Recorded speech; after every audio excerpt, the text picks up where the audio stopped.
سیدہ ام ہانی سلام اللہ علیہا، جو نبی علیہ السلام کی کزن لگتی ہیں، مولا علی کی بڑی بہن ہے اور ایجڈ خاتون تھی، نبی علیہ السلام کی بہن ہی لگتی تھی، تو آپ ان کے پاس چلے جایا کرتے تھے۔ تو یہ حدیث سنن نسائی الکبریٰ کے اندر موجود، ہم نے بلو کارڈ کے اندر اس حدیث کا ریفرنس بھی دیا ہوا ہے۔ پہلے میں ان کارڈز کے بارے میں آپ کو بتا دوں، یہ دو کارڈز ہمارے ہیں جو ہم نے شروع میں جن کارڈز کو پرنٹ کیا تھا، جو آپ ڈاک میں منگوا بھی سکتے ہیں۔ ایک بلو کارڈ ہے اور ایک ہے گرین کارڈ۔ بلو کارڈ جو ہے وہ پیچھے سے مجھے دیں، یہاں تو نہیں رکھے ہوئے، دو کارڈ دے دیں۔ بلو کارڈ جو ہے وہ صبح و شام کے اذکار ہیں، اور گرین کارڈ جو ہے وہ فرض نماز کے بعد کے اذکار ہیں۔ ان کے میں نے بڑی حکمت کے ساتھ کلر کوڈنگ کی ہوئی ہے۔ یہ بلو کارڈ ہے، یہ آپ کو پی ڈی ایف اس کا ahlsunnatpak.com سے آپ ڈاؤن لوڈ کر سکتے ہیں، ایپ بھی بنی ہوئی ہے، ہارڈ کاپی بھی ہماری اکیڈمی سے آپ منگوا سکتے ہیں۔ فون صبح 9 سے لے کے 5 بجے تک آن ہوتا ہے، +92 کے کوڈ کے ساتھ 3215900162 032159000162۔ بلو کارڈ میں حکمت ہے، آپ بتا، بلو کارڈ دنیا کا ایک بلو کارڈ ہے، وہ ہے یو کے میں ورک پرمٹ کو بلو کارڈ کہتے ہیں۔ یہ آخرت کا بلو کارڈ ہے، صبح شام کے سنت اذکار، اکثر بخاری مسلم سے۔ دوسرا کارڈ ہے یہ گرین کارڈ، آخرت کا۔ دنیا کا بھی گرین کارڈ ہوتا ہے، وہ تو سب کو ہی پتا ہے، امریکن نیشنلٹی۔ یہ آخرت کا گرین کارڈ، فرض نماز کے بعد سنت اذکار۔ پھر میں نے ایک مختصر کارڈ بھی بلو کارڈ میں سے نکالا، یہ اورنج کارڈ، جادو ٹونا، وبائی امراض، قدرتی حادثات سے بچنے کے سنت وظائف۔ یہ سب آپ کو پی ڈی ایف فارم میں اویلیبل ہیں، فریلی آپ ڈاؤن لوڈ کر کے۔ اس میں صرف 5 اذکار ڈالے تھے، جو بلو کارڈ پورا نہیں پڑھ سکتا کم از کم یہ پڑھ لیں، تو اس کے لیے اس معاملے میں انشاءاللہ تعالی آسانی ہو جائے گی۔ تو یہ تینوں کارڈ جو ہے نا جی، کوشش تو کریں کہ یہ کارڈ روزانہ آپ لوگ پڑھیں، آپ کے لیے بینیفیشری ہوں گے انشاءاللہ تعالی۔ بل سنن نسائی الکبریٰ کی طرف آئیں، وہ جو حدیث میں بیان کر رہا ہوں، ترمذی میں بھی روایت موجود ہے، لیکن ترمذی والی روایت جو ہے نا کمزور ہے۔ صحیح سند اس کی سنن نسائی الکبریٰ کے اندر ہے، ہمارے بلو کارڈ میں 19 نمبر کے اوپر یہ وظیفہ ہے۔ انٹرنیشنل نمبر کے مطابق 10680، 10680 نمبر حدیث ہے۔ سیدہ ام ہانی کہتی ہیں، یا رسول اللہ میں بوڑھی ہو گئی ہوں، لمبے وظیفے مجھ سے کوئی نہیں ہوتے، مجھے کوئی ایک وظیفہ ایسا بتا دیں جو میں کر لوں، میرے لیے کفایت کرے۔ سر جو وظیفہ پھر لیا ہے نا مولا علی کی بہن نے، وہ ایسا وظیفہ ہے کہ مجھے ابھی تک اتنا تگڑا اور کوئی وظیفہ نہیں احادیث میں نظر آیا جس کی اتنی فضیلت ہو۔ آپ علیہ السلام نے فرمایا 100 دفعہ روزانہ سبحان اللہ پڑھ لیا کرو، تمہیں 100 غلام آزاد کرنے کا ثواب ملے۔ سر روزہ اگر آپ توڑ بیٹھیں تو ایک غلام آزاد کرنا پڑتا ہے، تو 100 روزوں سے بھی کے برابر یہ آپ سمجھ لیں۔ 100 دفعہ الحمدللہ پڑھ لیا کرو، تمہیں 100 گھوڑے اللہ کی راہ میں جہاد کے لیے بھیجنے کا ثواب ملے۔ 100 دفعہ اللہ اکبر پڑھ لیا کرو، تمہیں 100 اونٹ اللہ کی راہ میں بھیجنے کا، قربان کرنے کا، نہر کرنے کا ثواب ملے گا۔ 100 اونٹ، سر ایک اونٹ کی قیمت آلموسٹ 2-2.5 لاکھ کروڑوں روپے کا وظیفہ ہے جی، ملینز آف ڈالرز کا یہ وظیفہ ہے فری میں۔ اور 100 دفعہ لا الہ الا اللہ پڑھ لیا کرو، یہ زمین و آسمان کے درمیان جتنا فاصلہ ہے اس کو ثواب سے بھر دے۔ سر لا الہ الا اللہ کے پھر برابری کون کر سکتا ہے؟ وہ حدیث بطاقہ ہے نا، کاغذ کے پرزے والی حدیث جامع ترمذی میں، کہ ایک شخص کے 99 دفاتر گناہوں کے کھولے جائیں گے اور نامہ مال تل رہا ہوگا، تو اللہ تعالیٰ فرمائے گا میں کسی کے ساتھ ناانصافی نہیں کرتا۔ دوسری طرف ایک کاغذ کا ٹکڑا ڈالا جائے گا جس پہ لا الہ الا اللہ لکھا ہوگا۔ وہ شخص کہے گا یہ ایک ٹکڑا کیا کر سکتا ہے، بس وہ رکھنے کی دیر ہوگی، وہ پڑھنا بھاری ہو جائے گا۔ اللہ کے نام سے تو وزنی کوئی چیز نہیں ہو سکتی، اسے کہتے ہیں کاغذ کے پرزے والی حدیث، اس کے لیے جنت کا حکم ہو جائے گا۔ لا الہ الا اللہ کا مقابلہ نہیں ہے۔ تو یہ 4 وظیفے ہیں، سبحان اللہ، الحمدللہ، اللہ اکبر، لا الہ الا اللہ۔ یہ اتنا محبوب وظیفہ ہے کہ جو سنن نبی داؤد میں، جامع ترمذی میں صلاۃ و تسبیح والی حدیث ہے، اس میں 300 دفعہ کون سے کلمات پڑھے جاتے ہیں؟ یہی سبحان اللہ والحمد للہ ولا الہ الا اللہ واللہ اکبر، بس اتنا ہی پڑھنا ہوتا ہے۔ یہ ولا حول ولا قوت الا باللہ کی حدیثیں الگ سے ہیں، لیکن صلاۃ و تسبیح میں اتنا ہی پڑھنا ہوتا ہے، چاروں کلمات۔ حتیٰ کہ صحیح مسلم میں حدیث ہے، نبی علیہ السلام نے فرمایا یہ 4 کلمات مجھے ہر اس چیز سے بڑھ کر محبوب ہیں جن پہ سورج طلوع ہوتا ہے، یعنی دنیا اور جو کچھ دنیا کے اندر ہے اس سے بڑھ کر مجھے یہ چیز محبوب ہے کہ میں یہ 4 کلمات کہہ لوں، سبحان اللہ والحمد للہ ولا الہ الا اللہ واللہ اکبر۔ اور صحیح مسلم کی ایک اور حدیث ہے کہ نبی علیہ السلام نے فرمایا اللہ تعالیٰ کو اس سے بڑھ کر کوئی اور کلمات محبوب نہیں ہے، اور یہ حصہ بخاری میں بھی ہے اس کا، اور اس میں اللہ تعالیٰ کی طرف سے کوئی پابندی نہیں ہے، تم ان کی ترتیب بھی بدل سکتے ہو، یعنی سبحان اللہ کے بعد آپ اللہ اکبر پڑھ لیں، پھر لا الہ الا اللہ، کوئی فرق نہیں. یہ ایک اوپن چیز ہے. آپ یوں بھی کر سکتے ہیں کہ پہلے 100 دفعہ پڑھ لیں سبحان اللہ سبحان اللہ سبحان اللہ، الحمدللہ الحمدللہ الحمدللہ، اللہ اکبر، کیونکہ را کو پھر لام سے ملائیں گے، اللہ اکبر اللہ اکبر اللہ اکبر، لا الہ الا اللہ لا الہ الا اللہ لا الہ الا اللہ. اور یوں بھی پڑھ سکتے ہیں، وہ زیادہ بہتر ہے، سبحان اللہ والحمدللہ ولا الہ الا اللہ واللہ اکبر، کیونکہ اکبر پہ وقف کریں گے، ورنہ یہ سبحان اللہ تو الحمدللہ ہی پڑھ نہیں سکتے آپ، کیونکہ الحمدللہ الحمدللہ بنے گا کانٹینیوس، جیسے اللہ اکبر اللہ اکبر اللہ اکبر بنے، تو وقف کرنا پڑے گا سوائے سبحان اللہ کے. سبحان اللہ یہ تو پڑھ سکتے ہیں، لیکن الحمدللہ کو الحمدللہ وقف کرنا پڑے گا. اللہ اکبر اگر ملائیں گے تو اللہ اکبر را کو لام سے، تو اس کی بجائے اتنی مشکل میں نہ پڑھیں، سبحان اللہ والحمدللہ ولا الہ الا اللہ واللہ اکبر. ایک تسبیح پڑھ لے، چاروں وظیفے 100 دفعہ ہو جائیں گے، کیونکہ نبی علیہ السلام نے اجازت دے دی ہے نا، آگے پیچھے دائیں میں کچھ بھی کر سکتے ہو. اور یہ ترتیب تو صلاۃ و تسبیح میں موجود ہے، نبی علیہ السلام نے کلمات پڑھے بھی ہیں. آپ کو پتہ ہے تبلیغی جماعت والے 3 وظیفے بتاتے ہیں، ویسے بڑی سمجھداری سے ہی کسی نے وہ ڈیوائز کیے ہوئے ہیں. 100 دفعہ وہ یہ بتاتے ہیں سبحان اللہ والحمدللہ ولا الہ الا اللہ واللہ اکبر، وہ ساتھ وہ بھی بتاتے ہیں ولا حول ولا قوت الا باللہ، وہ بھی پڑھ سکتے ہیں. وہ بھی صحیح بخاری میں رات کو اٹھتے وقت کی دعا ہے. العلی العظیم تک بھی پڑھ سکتے ہیں، وہ ابن ماجہ میں موجود ہے. میرا ایک یوٹیوب پہ کلپ ہے 6 کلموں کا ثبوت، تو میں نے بتایا 4 کلمے ثابت ہیں، 2 مولویوں کے لکھے ہوئے ہیں آخری والے جو ہیں. تو بلکہ وہ میرا بیٹا تو وہ اس کے وہ کورس میں آیا تو اس نے وہ 2 یاد ہی نہیں کیے، تو اس کو ماں کہہ رہی یاد کرو، کہتی ثابت، وہ کہتا ثابت ہی نہیں ہے تو کیوں ساری یاد کر.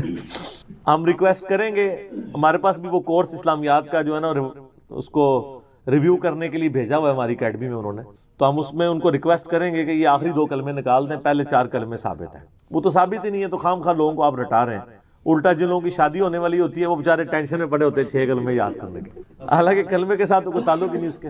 تو یہ جو صلاۃ و تسبیح کے اندر بھی پڑھا جاتا ہے، لیکن اس میں لا حول ولا قوت الا باللہ نہیں، وہ تو لادہ سے بخاری مسلم میں حدیث ہے کہ جنت کے خزانوں میں سے ایک خزانہ ہے لا حول ولا قوت الا باللہ. تو آپ پڑھنا چاہتے ہیں ضرور پڑھیں، اس میں وظیفے کے طور پہ آپ پوری تسبیح اس کی پڑھ لیں بے شک. تو تبلیغ جماعت والے ایک یہ بتاتے ہیں 100 دفعہ درود شریف بتاتے ہیں اور 100 دفعہ استغفار بتاتے ہیں. بہت انٹلیکچوئل چیز ہے. یہ وظیفہ اتنا کمال ہے کہ آپ کے ہر فرض نماز کے بعد یہ وظیفہ نبی علیہ السلام نے مشروع کیا ہے. مسلم شریف میں حدیث ہے ہر فرض نماز کے بعد یہ وظیفہ پڑھنے والا کبھی نامراد نہیں جاتا. 33 دفعہ سبحان اللہ، 33 دفعہ الحمدللہ اور 34 دفعہ اللہ اکبر. اور ایک حدیث میں ہے مسلم شریف کی کہ جو پڑھے 33 دفعہ سبحان اللہ، 33 دفعہ الحمدللہ، 33 دفعہ اللہ اکبر اور 100 کا عدد پورا کرنے کے لیے پڑھ لے لا الہ الا اللہ وحدہ لا شریک لہ لہ الملک ولہ الحمد وہو علی کل شیء قدیر. 100 کا عدد اس سے بھی پورا کر سکتے ہیں اور 100 کا عدد اللہ اکبر کہہ کے بھی پورا کر سکتے ہیں، تو اس کے سارے گناہ معاف کر دیے جائیں گے، اگرچہ سمندر کی جھاگ کے برابر ہی کیوں نہ ہو. لیکن وہ صغیرہ گناہ، کبیرہ گناہ صرف توبہ سے معاف ہوتے ہیں.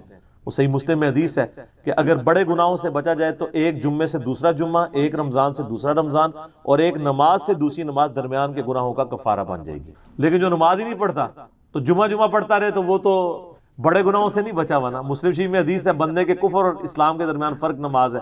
یہ نہ ہو کہ ایک رمضان پڑھ لے اگر رمضان کے بھی چلے سارے، نہیں نہ، اس طرح نہیں ہوگا. تو یہ وظیفہ اتنا کمال ہے، بخاری مسلم دونوں میں حدیث ہے. کچھ غریب صحابہ حضور کے پاس ہے، یا رسول اللہ ہر مقابلے میں ہم برابری کر لیتے ہیں امیر اصحاب کی، وہ روزے رکھتے ہیں ہم بھی روزے رکھ لیتے ہیں، وہ نمازیں پڑھتے ہیں ہم بھی نمازیں پڑھ لیتے ہیں، وہ جہاد کرتے ہیں ہم بھی جہاد کر لیتے ہیں، ایک معاملے میں آ کے ہم مارے جاتے ہیں. قرآن میں بار بار ہے اللہ کی راہ میں خرچ کرو، ہم تو خود ہی غریب ہیں، تو آپ ہمیں کوئی اس کا حل تجویز کریں. تو آپ فرمایا میں تمہیں ایک ایسی چیز بتاتا ہوں کہ تم ان کی برابری کر لو گے. تم ہر فرض نماز کے بعد 33 دفعہ سبحان اللہ، 33 دفعہ الحمدللہ، 34 دفعہ اللہ اکبر پڑھ لیا کرو. یہ بخاری مسلم دونوں میں. کچھ دنوں کے بعد پھر وہ حاضر ہوئے، یا رسول اللہ وہ تو امیر صحابہ کو بھی پتہ چل گیا، وہ بھی یہی کچھ پڑھ رہے ہیں. اب ہم کیا کریں؟ تسی تک لو جناب، تسی گرین کارڈ دے تے بلو کارڈ دے چکر پہ ہو، دنیا دے آخرت کے نہیں. صحابہ کرام آخرت کے بلو اور گرین کارڈ کی بات کر. تو نبی علیہ السلام مسکرائے، آپ نے فرمایا ذالک فضل اللہ یؤتی من یشاء، یہ اللہ کا فضل ہے، میں تو اللہ کا فضل نہیں روک سکتا. ٹھیک ہے نا. تو ظاہر گیون سرکمسٹانسز اللہ کے دیے ہوئے ہیں، اس کے اندر آپ بیسٹ پرفارم کرنے کی کوشش کریں. اللہ کے فضل کو تو کوئی روک نہیں لگا سکتا نا. کوئی یہ نہیں کہہ سکتا کہ جی وہ یعنی تیرے ہوتے جنم لیا ہوتا کیوں نہیں ہوا. ہو سکتا ہے ابو جہل ہی ہوتا. تو جس حال میں اللہ نے رکھا ہے اسی کو آپ بہتر سمجھیں. تو اس طرح کی کئی احادیث ہیں جو ان وظیفوں کو سپورٹ. اچھا مسلم شریف میں ایک حدیث میں یہ بھی آیا کہ 10 دفعہ سبحان اللہ، 10 دفعہ الحمدللہ اور 10 دفعہ اللہ اکبر. اگر کسی کے پاس ٹائم تھوڑا ہے نا تو فرض نماز کے بعد یہ بھی پڑھ سکتے. 10 دفعہ بھی وظیفہ یہ والا کیا جا سکتا. ایک بڑی رکت انگیز حدیث ہمارے یوسف بھائی نے اس پہ کلپ بھی بنایا ہے، صفین کی راتوں میں. بخاری مسلم دونوں میں حدیث ہے. مولا علی علیہ السلام خود روایت کر رہے ہیں. وہ کہتے ہیں کہ نبی علیہ السلام کو جب اللہ نے کشادگی دی، کچھ غلام آپ کو گفٹ ملے، تو میں نے فاطمہ سے کہا کہ تم پورا دن گھر کی صفائی کرتی ہو، چکی چلاتی ہو، اس کی وجہ سے ان کے ہاتھ پہ بھی نشان بن گئے تھے. اس طریقے سے سامان اٹھا کے لاتی تھی تو وہ رسی کے نشان یہاں پڑے ہوئے تھے. تو نبی علیہ السلام سے جا کے جو ہے وہ ایک غلام ڈیمانڈ کر لیتے ہیں جو ہمیں ذرا ہیلپ آؤٹ کر دے گا. جب سب کو مل رہا ہے تو ہمیں بھی مل جائے گا.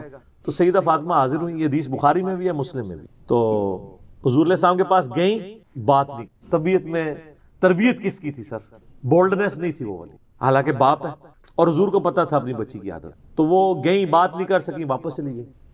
تو حضور علیہ السلام محفل برخاست ہوئی، آپ خود آ گئے. سر وہ حدیث کمال ہے. مولا علی کہتے ہیں میں اور فاطمہ ایک چادر میں لیٹے ہوئے تھے اور نبی علیہ السلام ہمارے گھر میں آئے اور پاؤں کی جانب سے نبی علیہ السلام ہمارے بستر میں داخل ہوئے، حتیٰ کہ آپ کے پاؤں کی ٹھنڈک ہم نے اپنے سینے پہ محسوس کی. یعنی حضور علیہ السلام نے پاؤں کی جانب سے اپنے پاؤں انٹر کیے اور وہ پاؤں سیدہ فاطمہ اور مولا علی کے سینے تک پہنچ گئے تو انہوں نے ان کو سینے سے لگا لیا. سر یہ فرینکنس کسی صحابی کو نصیب ہو سکتی؟ تو آپ نے فرمایا وہ فاطمہ تم آئی تھی، کوئی کام تھا؟ سیدہ فاطمہ سے پھر بھی بات نہیں نکلی. تو حضرت علی کہتے ہیں میں نے نا پھر کہا یا رسول اللہ وہ میں نہیں بھیجا تھا، پورا دن کام کرتی ہے. آپ کی بیوی کہتی ہیں ہماری کوئی ذمہ داری نہیں ہے. یہ بھی تو بیوی تھی نا. بخاری مسلم میں حدیث ہے جنتی عورتوں کی سردار ہے فاطمہ سلام اللہ علیہا. تو میں نے غلام کے لیے عرض کیا تھا یہ تھک جاتی ہے ہمیں ہیلپ آؤٹ کر دے گا. آپ علیہ السلام فرمایا میں تمہیں اس سے بہتر نہ چیز عطا کروں. کہ یا رسول اللہ عطا کریں. یعنی آپ لوگ تو سمجھ رہے ہوں گے کہ غلام مانگا ہے تو شاید ایک گھوڑا بھی ساتھ گفٹ مل جائے گا. ان کا جب رات کو بسترے پہ جانے لگو نا تو 33 دفعہ سبحان اللہ، 33 دفعہ الحمدللہ اور 34 دفعہ اللہ اکبر پڑھ لیا کرو. یہ تمہارے لیے اس غلام سے بھی بہتر ہے. یعنی سارے دن کی تھکاوٹ اتر جائے گی. سر یہ بہت بہترین وظیفہ ہے. تو اچھا یہ حدیث مولا علی پوری زندگی سنایا کرتے تھے کیونکہ حضرت فاطمہ اور مولا علی کی ایک محبت بڑی مثالی تھی. پھر لوگ بھی جو ہے نا وہ مولا علی سے پوچھا کرتے تھے وہ فاطمہ والی حدیث تسبیح فاطمہ، اسے تسبیح فاطمہ اسی لیے کہا جاتا ہے. تو یہ حدیث جب بیان کی مولا علی نے تو آگے نے تابعین نے پوچھ لیا، بخاری مسلم دونوں میں کہ حضرت علی کہتے ہیں کہ وہ دن ہے آج کا دن ہے، میں نے کبھی یہ وظیفہ چھوڑا نہیں ہے. سر استقامت تو خود مل جاتی ہے. جس کے بسترے میں جا کے نبی علیہ السلام وظیفہ سکھا رہے ہوں تو وہ پوری زندگی اس واقعے کو کبھی بھول سکتا ہے کہ مجھے خود آ کے میرے بسترے میں آ کے اور حتیٰ کہ آپ کے قدم مبارک میرے سینے سے لگے تھے، اس حال میں حضور نے مجھے یہ تحفہ دیا ہے، وہ تحفہ کوئی بھلا سکتا ہے؟ تو تابعی نے کہا کہ مولا علی سے کہا کہ کیا جنگ صفین کی راتوں میں بھی آپ یہ وظیفہ پڑھا کرتے تھے جب مسلمانوں پہ اتنا مشکل وقت تھا، آپ میدان جنگ میں تھے؟ آپ دیکھیں 30 سال کے بعد مولا علی کو تلوار دوبارہ اٹھانا پڑی اسلامی نظام کو بچانے کی. تو مولا نے کہا ہاں صفین کی راتوں میں بھی میں نے کبھی یہ وظیفہ نہیں چھوڑا. تو اس پہ وہ کلپ بنایا تھا صفین کی راتوں میں. یہ اتنا کمال کا وظیفہ. اللہ تعالیٰ ہمیں اس وظیفے پہ استقامت دے اور کچھ نہ کر سکیں یہ ضرور کیا کریں. بخاری مسلم میں حدیث ہے، عائشہ کہتی ہیں نبی علیہ السلام نے فرمایا کہ اللہ تعالیٰ کو سب سے بڑھ کر محبوب عمل وہ ہے جو مستقل مزاجی سے کیا جائے خواہ تھوڑا ہی کیوں نہ ہو، بنسبت اس عمل کے جو بہت زیادہ ہو لیکن مستقل مزاجی سے نہ ہو. ایک بندہ ایک دن 1000 دفعہ سبحان اللہ پڑھتا ہے، اگلے دن 10 دفعہ پڑھتا ہے، اس سے بہتر روزانہ ہی 10 دفعہ پڑھ لے. تو یہ وظیفہ 100 دفعہ پڑھنے کے لیے کوئی زیادہ ٹائم ریکوائرڈ نہیں ہوتا. آپ روٹین میں ہیں، آپ پاس دونوں آپشن ہیں، الگ الگ کر کے پڑھ لیں تب بھی ٹھیک ہے، ایک ہی دفعہ میں پڑھ لیں سبحان اللہ والحمدللہ ولا الہ الا اللہ واللہ اکبر تب بھی درست ہے. اور فرض نماز کے بعد تو اور کوئی وظیفہ، ایک آیت الکرسی والا وظیفہ اور یہ تسبیح فاطمہ والا وظیفہ اور تکبیر بلند کرنا، استغفار پڑھنا، اللہم انت السلام منک السلام، سارے اذکار اس میں لکھے ہوئے ہیں. چند ایک وظائف تو ضرور پڑھیں اور اس میں یہ والا وظیفہ کبھی نہ چھوڑیں. یہ بہت ایکسٹرا آرڈنری. مغرب کی اذانیں شروع ہو چکی ہیں، بقیہ سوالات انشاءاللہ اذان مغرب کے وقفے کے بعد انشاءاللہ نکال دیتا ہے جہاں سے اس کے لیے معاملات آسان ہو جاتے ہیں. وَيَرْزُقْهُ مِنْ حَيْثُ لَا يَحْتَسِبُ، اور اسے وہاں سے رزق دیتا ہے جہاں سے اسے گمان بھی. رزق میں صرف دنیاوی جو ہم مال دولت اس کو ایک رزق سمجھتے ہیں، یہ ایک رزق کا بالکل چھوٹا سا ٹوٹا ہے۔ اس سے بڑا رزق اللہ تعالیٰ ہمیں دے رہا ہے جس کی طرف ہماری توجہ نہیں ہے، اور وہ رزق ہے ہماری صحت۔ ایک شخص کے پاس کروڑوں روپے ہے لیکن اس کے گردے پھیر ہو چکے ہیں، تو کس کام کا ہے؟ ایک بندے کے پاس اربوں روپے ہے لیکن اسے معدے کا السر ہے، وہ چاٹ نہیں کھا سکتا، وہ گول گپے نہیں کھا سکتا، وہ بریانی نہیں کھا سکتا، چاہے اس کے جتنے مرضی ہوٹل ہو۔ تو دنیاوی مال و دولت کا آ جانا صرف یہ رزق میں سے میں نے کہا یہ بالکل چھوٹا سا جز ہے، اس کو انسان یوٹیلائز کرے یہ بہت بڑی بات ہے۔ دنیاوی صحت جو اللہ نے انسان کو زندگی میں دی ہے، لوگ کہتے ہیں اللہ نے مجھے کیا دیا ہے؟ جو شخص یہ بات کرے نا اسے کو جی 1 کروڑ روپے لے دو، اپنی ایک آنکھ نکال کے مجھے دے دو، کوئی دے گا؟ اپنا ایک بازو توڑ کے دے دو۔ تو آپ ذرا 1 کروڑ ساروں کے اوپر لگانا شروع کریں، اربوں کے تو آپ خود ہیں، اور یہ تو میں صرف سمجھانے کے لیے کہہ رہا ہوں، یہ تو آپ گن بھی نہیں سکتے۔ قرآن پاک میں اللہ تعالیٰ نے فرمایا نا کہ اللہ کی نعمتیں اتنی زیادہ ہیں کہ تم انہیں شمار کرنا چاہو تو شمار بھی نہیں کر سکتے۔ تو وہاں سے اللہ تمہیں رزق دے گا، تمہیں گمان بھی نہیں ہو۔ اب رزق کے لیے ضروری نہیں ہے کہ آپ کے پاس مال و دولت اور آپ کے ایسٹس بڑھ جائیں، یہ بھی اللہ تعالیٰ کا بہت بڑا رزق ہے کہ آپ کے پاس جو تھوڑے بہت ایسٹس ہیں وہ سلامت ہیں۔ کسی ایک میڈیکل کیس کسی گھر کے اندر 1 کروڑ پڑتی بندے کو بھی لا کے زیرو پہ کھڑا کر سکتے۔ آپ کی زندگی میں کئی ایسے کیسز ہوئے ہوں گے، جدادیں تک بک جاتی ہیں۔ وہ مجھے واصف علی واصف صاحب کی بات یاد آ گئی، وہ کہتے ہیں میں وہ مسجد میں بیٹھا ہوا تھا تو ایک بندے کو میں نے دیکھا کہ وہ دعا مانگ رہا ہے کہ یا اللہ 25 سال پہلے جو میں نے دعا تجھ سے کی تھی وہ واپس لے لے، بس یہ دعا کر رہا ہے۔ کہتے ہیں وہ فارغ ہوا تو میں نے اس سے پوچھا کیا ہوا؟ اس نے کہا جی 25 سال پہلے میں نے اللہ سے رو رو کے ایک بیٹا مانگا تھا، میری بیٹی ہی تھی صرف، اور وہ بیٹا میرے گاٹے فٹ ہو گیا، یعنی وہ نشے میں مبتلا ہو گیا، سارا گھر کا مال اس نے بیچ دیا، مجھے کنگال کر دیا، تو میں اللہ سے کہہ رہا ہوں یا اللہ یہ اولاد واپس ہی لے لے۔ تو یہ بھی تو ہو سکتا ہے نا۔ سورہ توبہ میں آتا ہے، اللہ تعالیٰ آتا ہے اپنے جو فاسق و فاجر لوگوں کے بارے میں کہ اللہ تعالیٰ چاہتا ہے کہ ان کی اولاد کو ہی ان کے لیے عذاب بنا دے، اولاد بھی عذاب بن سکے۔ اس لیے میں دعا کیا سکھائی گئی ہے؟ ربنا حب لنا من ازواجنا وذریاتنا قرۃ اعین وجعلنا للمتقین اماما۔ اے اللہ ہماری بیویوں اور ہماری اولاد میں آنکھوں کی ٹھنڈک بنا اور ہمیں پرہیزگاروں کا امام بنا، ہماری آنے والی نسلیں پرہیزگار ہوں، ورنہ یہ تو مصیبت بھی گلے پڑ سکتی ہے۔ تو ایک میڈیکل کیس آپ کو کہاں سے کہاں لے کے جا سکتی، ایک بچے کا نافرمان ہونا آپ کو کہاں سے کہاں لے کے جا سکتی، اور اس سے بڑی ناکامی تو آخرت کی ناکامی ہے۔ ایسا بچہ بھی ہو سکتا ہے کہ جو آپ کی دنیا تو برباد نہ کرے لیکن آخرت برباد کر دے، اس کی وجہ سے آپ گناہوں میں مبتلا ہو جائے۔ تو یہ بھی رزق کی ایک فارم ہے۔ رزق صرف یہ نہیں ہے کہ آپ کے لیے مال پانی کھل جائے، بلکہ مال سبسسٹنس لیول پہ بھی موجود ہے، لیکن آپ کو کوئی ایسی تکلیف نہیں آ رہی کہ جس کی وجہ سے آپ کا مال نہیں نکل رہا۔ ورنہ ایک بندہ 10 لاکھ روپے مہینے کا کماتا ہے اور 9 لاکھ روپے اس کا نکل جاتا ہے، تو کیا فرق پڑا اس کو؟ اس نے کون سا ایسٹ بنا لیا؟ اور جو اذیت گزار رہا ہے وہ لادا اس کو تو کوئی سوچ بھی نہیں سکتا، جو ذہنی ٹینشن ہے۔ صحیح بخاری مسلم میں حدیث ہے، نبی علیہ السلام فرمایا ہمیشہ اپنے سے نچلے لوگوں کو دیکھو تو تمہیں یوں اللہ تعالیٰ کی نعمتوں پر صبر نصیب ہوگا اور قناعت نصیب ہو جائے گی، اوپر نہ دیکھو۔ اور پھر بخاری مسلم میں یہ حدیث ہے کہ ابن آدم کے پاس اگر سونے کی 2 وادیاں ہوں تو وہ خواہش کرے گا تیسری وادی بھی مجھے مل جائے، اس کا پیٹ صرف قبر کی مٹی بھری، والعیاذ باللہ تعالی۔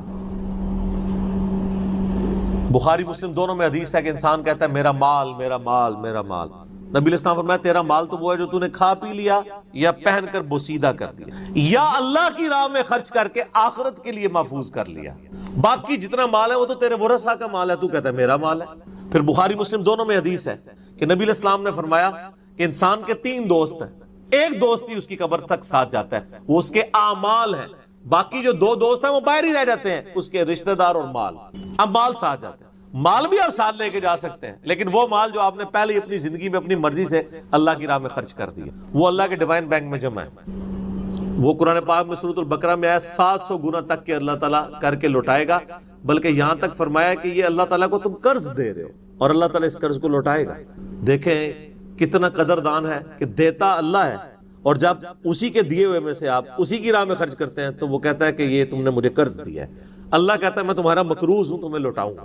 یہ ہے اللہ تعالیٰ کی قدردانی۔ جامعہ ترمذی میں حدیث ہے، مسند امام احمد میں موجود ہے کہ نبی علیہ السلام فرمایا کہ جب بھی کوئی شخص دعا کرتا ہے وہ خالی نہیں جاتی، یا تو اس دعا کے عوض جو تم نے مانگا وہ اللہ تمہیں عطا کر دیتا ہے، یا اس سے بہتر یعنی اس کی برکت سے اللہ تعالیٰ بہتر نعم البدل دیتا ہے، تمہاری کوئی تکلیف ٹال دیتا ہے، یا پھر اس دعا کو سنبھال کے رکھتا ہے قیامت کے دن کے لیے، اور اس دعا کے ایکویلنٹ تمہیں اجر عطا فرماتا ہے۔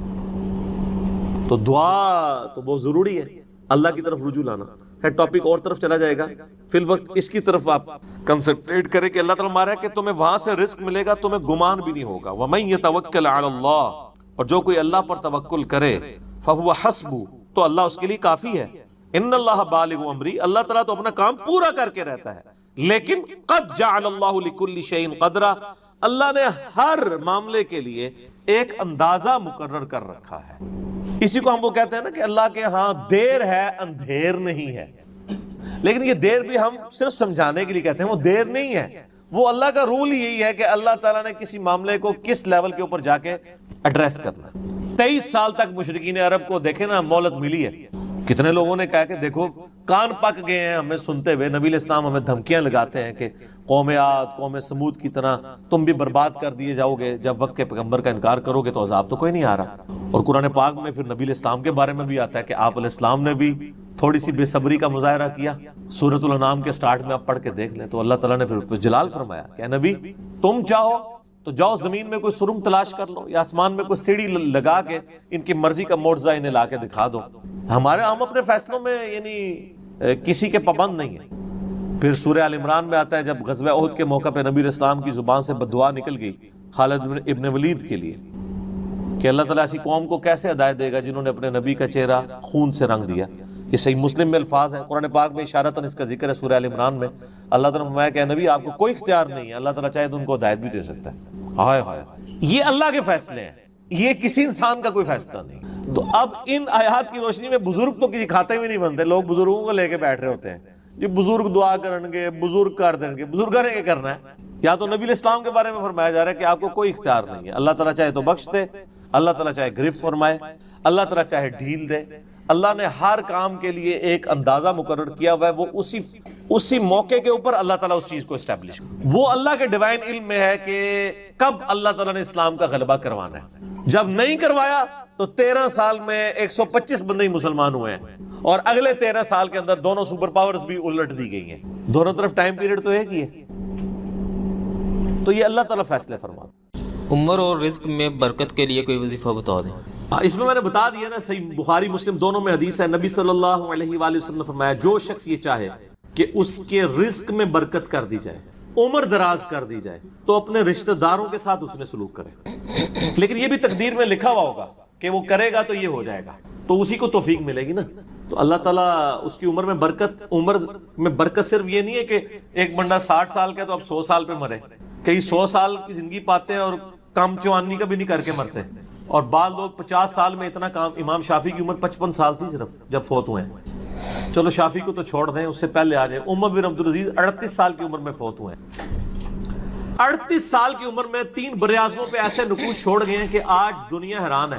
تو ان کو تو عمر بھی کوئی نہیں ملی ہے. یہ نہیں ہوتا کہ آپ کو عمر کتنی ملی ہے، آپ نے اس عمر میں کیا کیا ہے. آپ اللہ تعالیٰ آپ کو اسی ٹائم میں اتنی برکت. میں اپنے لیے آپ کو بات کرتا ہوں، میں کسی کیا بات کروں، میری زندگی خود اس چیز کا نمونہ ہے. آج جب لوگ یہ نہیں کہتے ہیں یار اس نے اتنے ویڈیوز چڑھا دی ہیں، کتنے بیٹھ کے ریکارڈ کرانا رہنا، حالانکہ ہفتے میں ایک ریکارڈ ہوتی ہے، صرف روزانہ ہوتی بھی نہیں ہے. لیکن کنسسٹنسی کے ساتھ، اللہ کی مدد کے ساتھ آپ اگر یہ کام لے کے چلتے رہیں تو slow and steady wins the race. تو آج چیزیں آپ دیکھ لیں ہزاروں کی تعداد میں آپ کے سامنے، اور یہ حالات اللہ تعالیٰ فیوریبل کرتا ہے. میں یقین کریں، میں اپنے بھائیوں کو کہتا ہوں، میں جب بھی ابھی آج کا درس میں نے کرنا تھا نا، وہ ہندو کا جواب دینا تھا، تو میں نے پورے ہفتے سے دعائیں شروع کی ہوئی تھیں. اللہ زندگی دے دیں، حالات فیوریبل ہو جائیں، ٹرانسفارمر بھی نہ اڑے ہمارا، جنریٹر بھی چلتا رہے، سارے معاملات چلتے رہے، اور فرحان بھائی بھی ٹائم پہ آ جائے، ٹھیک ہو گیا جی، کالر مائک بھی چل جائے، کیمرے کی بھی بیٹری چارج ہو، ساری چیزیں. یہ میں جو چیزیں میرے اختیار ہوں گے کر کے، یا اللہ تو نے کرمانی ریکارڈنگ، میں تو کچھ بھی نہیں ہوں. ٹھیک ہے، اپنے پورے ریسورسز مینج کر کے بھی اللہ پہ نظر ہوتی ہے. حالانکہ میرے دوستوں کو پتہ ہے میں کتنا وہمی ہوں. میرے آفس میں بھی نا جب سب سے مشکل کوئی ٹاسک میرے والے کیا جاتا ہے اور وہ ہمارے باس کہتے ہیں یار اس کو دے کے تم بھول جاؤ، پھر وہ کام کر کے آپ کو بتائے گا. تو کیوں میں وہم ہوں، جس کام میں ہاتھ ڈالتا ہوں نا، میں دنیاوی اعتبار سے ہر چیز اس کے حوالے سے مینج کرتا ہوں، لیکن ساتھ مسبب الاسباب پہ نظر ہوتی ہے کہ یا اللہ یہ جو کچھ میں کر رہا ہوں نا، یہ تو میں اسباب کر رہا ہوں نا، میرے ساتھ کوئی بھی پرابلم ہو سکتا ہے، کسی کے ساتھ کوئی این ٹائم یعنی اس کے اوپر فیملی کے اوپر کوئی ایسا ایشو آ سکتا ہے کہ درس کینسل کرنا پڑ جائے، ہو سکتا ہے نا. جس طرح ایک بار یعنی اچانک جو ہے وہ یعنی ہمارا درس کینسل ہو گیا تھا، عثمان بھائی کی والدہ فوت ہو گئی تھی، ہمیں اپنا درس کینسل کرنا پڑا، ایگزیکٹ اسی دن ہی ہو گیا اس طرح. تو وہ حالانکہ میں 10 پورا تیار، مسئلہ 41 اس دن ریکارڈ ہونا تھا، جو کئی سال پہلے کی بات، کس سال کی بات ہے یہ؟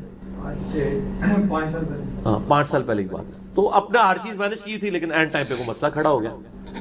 میرے اپنے بھی کئی کلوز ریلیٹیو فوت ہوئے ہیں، لیکن اللہ کا شکر ہے اتوار مطلب وہ درس سے 1-2 دن آگے پیچھے ہی ہوئے ہیں، تو اللہ تعالیٰ نے یعنی معاملات کو سیٹل کر دیا۔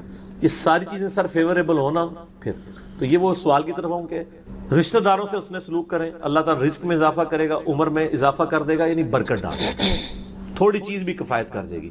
ابو داؤد میں ایک حدیث ہے، ایک صحابی کہتے ہیں رسول اللہ صلی اللہ علیہ وسلم میری ماں فوت ہوگی، فرمایا اپنی خالہ کے ساتھ اس نے سلوک کر، ٹھیک ہو گیا۔ تو یہ رزق کے بڑھنے کا ذریعہ ہے۔ باقی دعا تو ایک ہی ہے، اللہم ربنا آتنا فی الدنیا حسنہ وفی الآخرۃ حسنۃ وقنا عذاب النار۔ یہ دنیا کے ہر کام کے لیے دعا ہے، رزق کی برکت کے لیے، اولاد کے لیے، اولاد کے اچھے مستقبل کے لیے، لڑائی جھگڑا ختم کرنے، دنیا کی ہر چیز اس میں داخل ہے۔ کیوں؟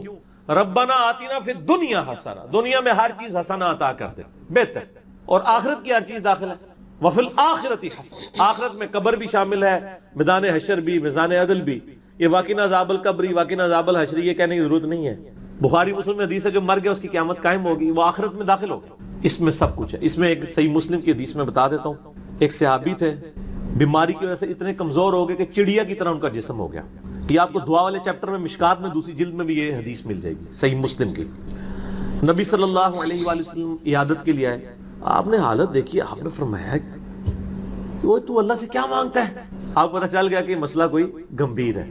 کیا یا رسول اللہ، میں اللہ سے ایک ہی دعا کرتا ہوں کہ یا اللہ جو تو نے مجھے آخرت میں عذاب دینا ہے نا، وہ دنیا میں ہی، نعوذ باللہ من ذالک، اللہم اجرنا من النار، آمین۔ نبی صلی اللہ علیہ وسلم نے فرمایا، او سبحان اللہ، اللہ پاک ہے غلطیوں سے۔ اس کا مطلب یہ ہوتا ہے یہ انسان ہی غلطیاں کرتا ہے۔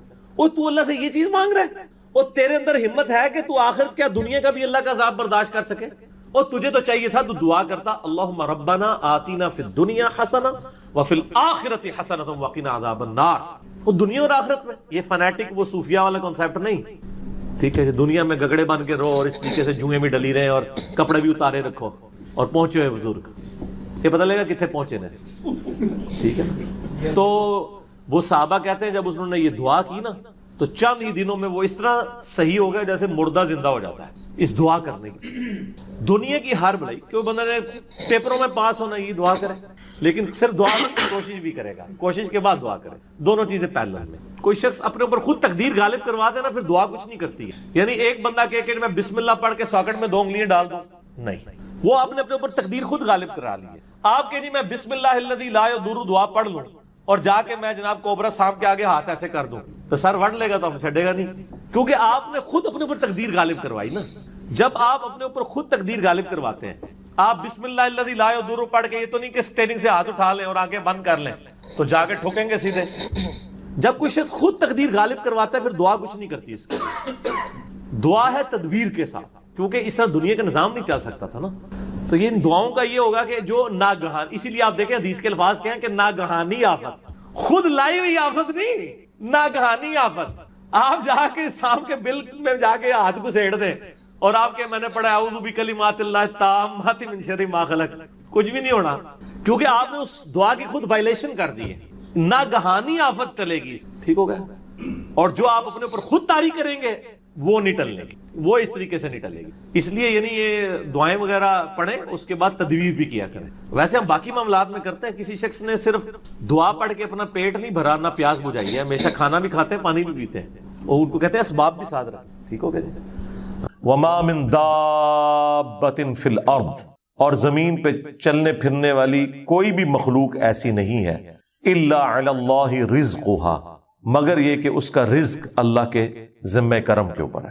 ہمیں تو چند ایک مخلوقات نظر آ رہی ہیں نا جن کا رزق آپ دیکھ رہے ہیں۔ ابھی اگر آپ کو ویل مچھلی کا رزق بتایا جائے جو پیسیفک میں اور اٹلانٹک میں آج بھی ہزاروں کی تعداد کے اندر ہے، ایک چھوٹی ویل مچھلی بھی ایک وقت کا 500 کلو گوشت کھا جاتی ہے، 500 کلو۔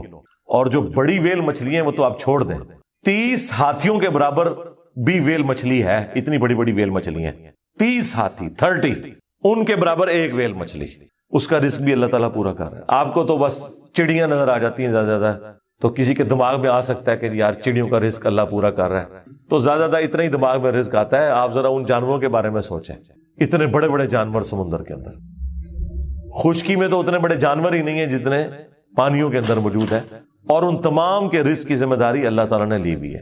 لیکن یہ رزق کی ذمہ داری ہے کوشش کے ساتھ جڑی ہوئی ہے.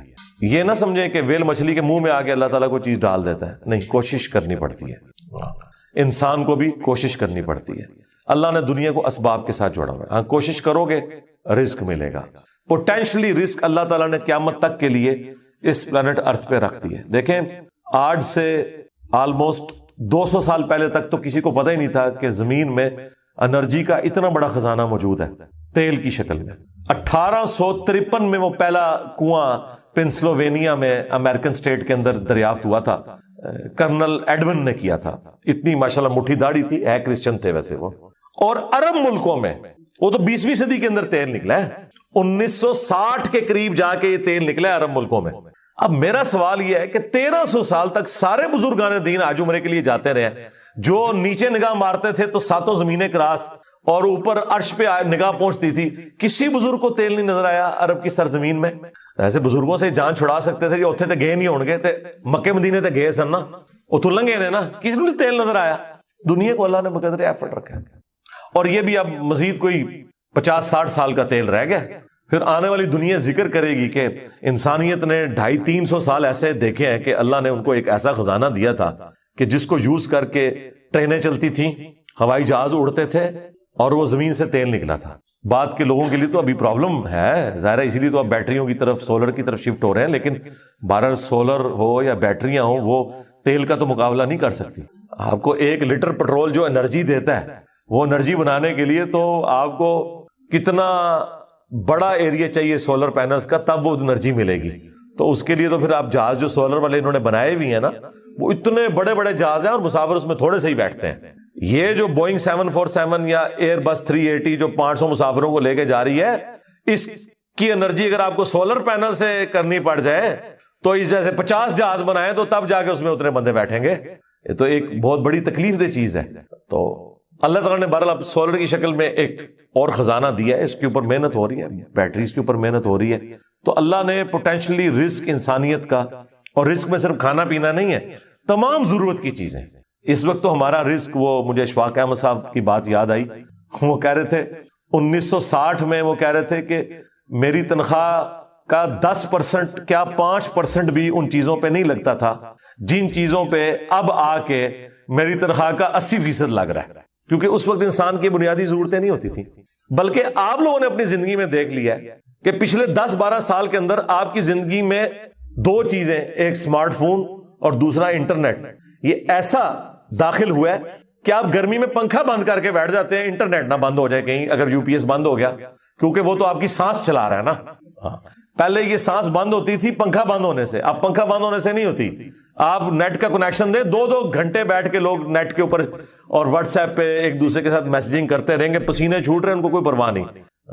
پنکھا بند ہے، کوئی پرواہ. نیٹ بند کر دے، پنکھا چلتا رہے، وہ کہیں گے زندگی سے موت بہتر ہے. یہ ہو گیا. تو یہ تو آپ کی زندگی میں ابھی انٹر ہوئی ہے نا چیز. الیکٹریسٹی ایک بنیادی ضرورت بن چکی ہوئی ہے. یہ سارا رزق ہے اللہ کی، نعمتیں ہیں اللہ تعالیٰ کی. اور اللہ تعالیٰ یہ ساری نعمتیں وقت کے ساتھ ساتھ ایکسپلور کروا رہا ہے. پوٹینشلی زمین کے اندر موجود تھیں. تو اللہ تعالیٰ فرماتا ہے تمام چلنے پھرنے والوں کے رزق کی ذمہ داری ہمارے اوپر ہے. وَيَعْلَمُ مُسْتَقَرَّهَا وَمُسْتَوْدَعَهَا، اور اللہ تعالیٰ کو ہر جاندار کے ٹھہرنے کی جگہ بھی معلوم ہے، اور الٹیمیٹلی جہاں اس نے سپرد ہونا ہے وہ جگہ بھی معلوم ہے. اللہ اکبر. ٹھہرنے کی جگہ تو آپ کو سمجھ آ رہی ہوگی کہ اللہ تعالیٰ کو یہ پتا ہے کہ کس انسان نے کہاں پہ رکنا ہے، کس شیر نے کس غار میں رہنا ہے، کس مگر مچھ نے کس میٹھے پانی میں گزارا کرنا ہے، کون سی ویل مچھلی کس سمندر میں ہے، اور کہاں کہاں اس نے اپنا وقت گزارنا ہے. صرف یہ اللہ کے علم میں نہیں، وَمُسْتَوْدَعَهَا، اس نے مر کے جہاں پہ جانا ہے وہ جگہ بھی اللہ کو معلوم ہے. کس کی قبر جو ہے وہ مٹی کا ڈھیر بننی ہے، کس کی قبر سمندر میں بننی ہے، کس کی قبر شیر کے پیٹ میں بننی ہے، کس نے ایئر کریش میں ہواؤں میں بکھرنا ہے. ہر بندے کا جو الٹیمیٹ انجام ہے وہ بھی اللہ تعالیٰ کو ہر مخلوق کا پتہ ہے. سورۃ النام میں تو آیا ہے کہ کوئی پتا نہیں گرتا نہ خشکیوں میں نہ سمندروں کے اندر، اور نہ کوئی دانہ پھوٹتا ہے کسی زمین کی گہرائی میں مگر وہ اللہ کے علم سے. اور اللہ نے پہلے ہی لوح محفوظ میں لکھ لیا ہوا ہے کہ یہ ایسے ہوگا. یہ اس سے بھی اگلا ورژن ہے کہ نہ صرف وہ کام ہونے کے بعد اللہ کو پتا چلتا ہے، ہونے سے پہلے بھی اللہ نے اپنے علم میں رکھا ہوا ہے، اور علم میں نہیں لکھ کے رکھا ہوا ہے کہ یہ ایسا ہوگا. اور یہاں پہ بھی وہ ذکر آ گیا کہ رزق بھی اللہ کے ذمہ ہے، اور وہ جانتا ہے ہر بندے کی، ہر مخلوق کے ٹھہرنے کی جگہ اور الٹیمیٹلی سپرد ہونے کی جگہ. کل فی کتاب مبین، اور ہر چیز ایک روشن کتاب میں لکھی ہوئی ہے. وہ اللہ تعالیٰ کی بہت بڑی ہارڈ ڈسک ہے جس میں ساری مخلوقات کی تقدیریں اللہ تعالیٰ نے لکھ دی ہیں. اور وہ کوئی اللہ تعالیٰ نے یعنی خود سے کوئی محنت نہیں. وہ جامع ترمذی میں حدیث ہے، اللہ نے قلم کو پیدا کیا اور پھر اس سے کہا کہ لکھ جو کچھ ہو چکا اور جو کچھ ہونے والا ہے. بس قلم چل پڑی اور سب کچھ اس نے لکھ دیا. ہر چیز اللہ کے اشاروں پہ ہو رہی ہے. کی گے بندیا کی گے بندیا تیری میری یار دی ساری گمن کیری مٹی سے تو مٹی سے تو مٹی تو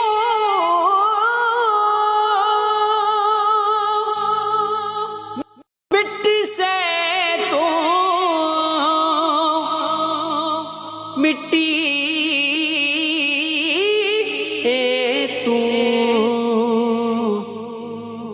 مٹی ہونا مٹی تیری یار دی ساری گمن کیری اپنی قبر اپنی قبر اٹھو بندیا اپنی قبر اٹھو بندیا ہو جاوے نا تینو دیری ہو جاوے نا تینو دیری کی گے بندیا کی گے بندیا تیری میری. یعنی روزے کا مقصد پرہیزگاری ہے. پرہیزگاری کیسی کہ روزے میں آپ حلال چیزوں کو بھی چھوڑ دیتے ہیں اللہ تعالیٰ کے حکم کی وجہ سے. تو یہ ایک پریکٹس ہوتی ہے کہ اگر اللہ کے حکم کی وجہ سے میں نے حلال چیزوں کو بھی تھوڑے سے ٹائم کے لیے چھوڑنا ہے تو بقیہ کی زندگی میں میں نے بدرجہ اولا اجتناب کرنا ہے حرام چیزوں سے. اور یہی ہے تقویٰ، یہی اس کا مقصد ہے. الصوم عربی زبان میں روزے کے لیے ٹرم یوز ہوتی ہے. الصوم کہتے ہیں عربی میں رک جانے کو، اور شرعی اصطلاح میں اللہ تعالیٰ کی خوشنودی کی خاطر طلوع فجر سے لے کر غروب آفتاب تک اپنے آپ کو کھانے پینے اور دیگر خواہشات سے روکنے کا نام روزہ ہے. یہ اس کی بیسک ڈیفینیشن ہے. باقی تو میں نے آپ کو بتایا پورا رکوع ہے اور احادیث کی کتابیں بھری پڑی ہیں. اس میں صرف مشکات ہی پڑھ لیں تو آپ کو ساری احادیث ایک جگہ پہ مل جائیں گی انشاءاللہ تعالی. اللہ تعالیٰ نے اسی رکوع کے اندر آگے چل کر رمضان مبارک کا بائی نیم ذکر بھی کر دیا. اب یہ دیکھیں یہ واحد مہینہ ہے جس کا نام بائی نیم قرآن کے اندر آیا ہے. رمضان عربی میں رمضان، اردو میں ہم رمضان. ویسے ہم رمضان بولتے ہیں، رمضان تو لفظ غلط ہوگا، یہ رمضان، لیکن اردو میں چل جائے گا کیونکہ اردو کے اندر آپ نے ان چیزوں کا خیال نہیں رکھنا ہوتا. تو وہ اسی رکوع میں آگے چل کر اللہ تعالیٰ فرمایا شہر رمضان الذی انزل فیہ القرآن. رمضان کا مہینہ تو وہ مہینہ ہے کہ جس میں القرآن نازل ہوا.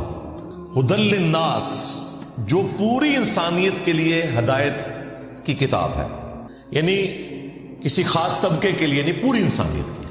سورۃ البقرہ کے سٹارٹ میں ہے ھدی للمتقین، ڈر جانے والوں کے لیے ہدایت ہے، یعنی وہ لوگ جو اللہ کی دھمکی سے ڈرتے ہیں، جو یہ سمجھتے ہیں کہ ہماری مرضی کے بغیر جس نے ہمیں پیدا کیا، اس کے بعد اس نے اس امتحان میں ڈالا، بعد میں بھی جو کچھ ہمارے ساتھ کرے گا ہمیں اس سے کوئی بچا نہیں سکتا. تو یہ تصور انسان کو ڈرنے پہ مجبور کرتا ہے کہ میں نے اپنے رب کو رسپانس کرنا ہے. تو ہدی للمتقین بھی ہے، ہدی للناس بھی ہے، یعنی انسانوں میں سے وہ لوگ جو واقعی ڈر جائے اس تصور سے کہ انہیں مر کے اپنے رب کے حضور پیش ہونا ہے. وَبَيِّنَاتٍ مِّنَ الْهُدَىٰ وَالْفُرْقَانِ، اور اس میں ہدایت کے روشن دلائل ہیں، اور یہ الفرقان ہے، یعنی حق اور باطل میں تمیز کرنے والی کتاب. جو سورۃ المائدہ میں آئے کہ اللہ تعالیٰ نے تورات نازل کی، پھر انجیل نازل کی، اور اب یہ الفرقان ہے، حق اور باطل میں تمیز کرنے والی کتاب. وہاں پہ اس کے لیے ورڈ آیا مہیمن، یعنی یہ نگہبان ہے اگلی کتابوں کے اوپر کہ ان کی کون سی باتیں درست ہیں اور کون سی ٹیمپرڈ فارم میں. یہ کتاب ان کے اوپر نگہبانی کرتی ہے.